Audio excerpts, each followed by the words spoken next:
If you had to judge the best major tourist attraction in our state, what would you choose? I know, it's not an easy one.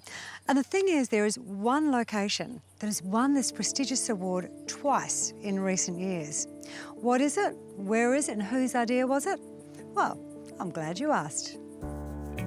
The first 2 points are easy. Whiteman Park, just half an hour to the northeast of Perth CBD, has taken up the title for the last 2 years running. 9 times bigger than Kings Park, this expanse of bush and parkland is one of the largest metropolitan parks in the world. Explaining how this oasis from urban sprawl began, well, that's going to take a little longer.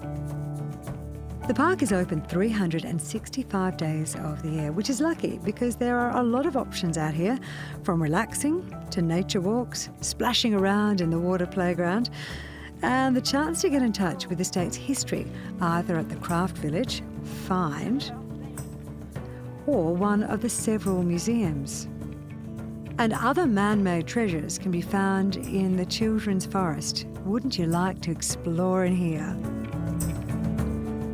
As for getting around the 4,000 hectares of park, well, you could use the 14 k's of shared use paths, or take a hike on the 3 bushwalking trails. Or the easier option is to hop on one of the lovingly restored vintage trains or buses, or the tram. All aboard!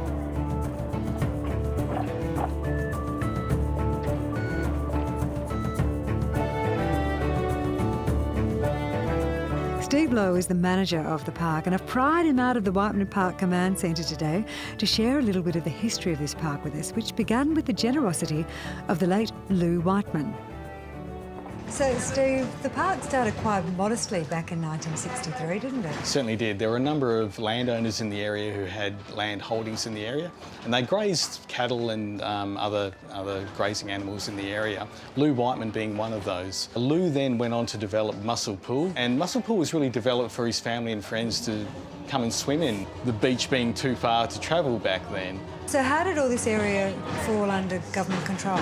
Came about in the 1970s. Government started purchasing the land off the various landowners, really to protect the Gnangara water mound on which we sit. Gnangara water mound supplying Perth with around 40% of its drinking water. I'm amazed Steve ever gets any work done out here at all. They must have to lock him in his office. If it was me, I'd be forever out and about making sure everything was okay. In fact, next week we're going to show you some of the attractions here in depth. Once I get my kids out of that vintage lolly shop down there. Bad parent.